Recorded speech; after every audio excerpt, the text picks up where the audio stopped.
So in this video, guys, we want to talk about theory, and let's just generate a new page here.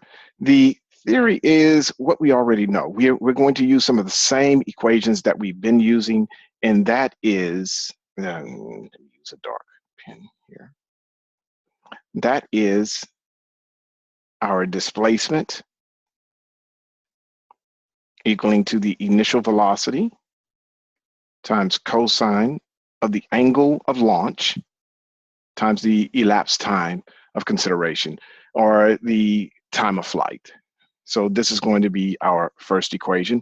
In other words, we're going to utilize this equation again to predict our x displacement. And what am I saying here? No matter where or how this ball is launched or which angle it's launched at, it's going to have some initial velocity and it's going to have some angle. We want to know where will it land on the first bounce, just in case you guys don't remember. So we have our initial position here. We're going to have our final position in x, and this is this is our primary concern right now, and that's this piece. So we know our initial velocity, we will know our angle of launch, and we'll need to calculate our time.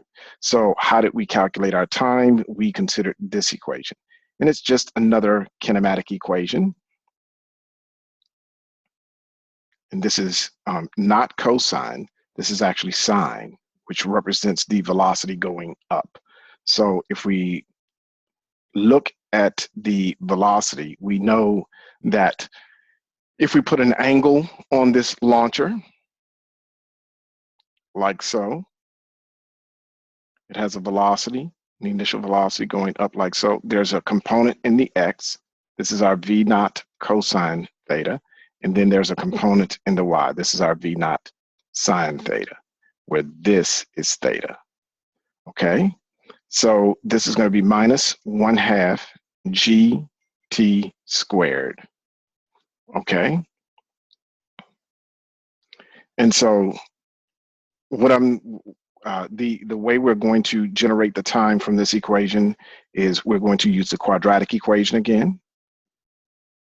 So in this particular case, since we know that plus doesn't work, we're just going to use minus, but we have plus minus the square root of b squared minus 4ac. And that's 4 times a times c. And let me make sure that this is very clear. This is a plus sign over 2a. And now you just need to know what a is, and a is just a negative 1/2 g.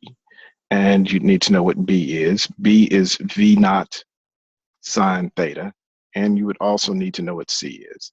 C is a negative y displacement. So we negate the y displacement. So if we know all of these values and we're going to calculate them, put them into the calculator, we'll actually be able to produce this. Now, there's other theory like standard deviation and stuff like that. So we plan to borrow from some sheets that we've already created. We want to combine some calculators, and we're going to also do some work here. So let's do this.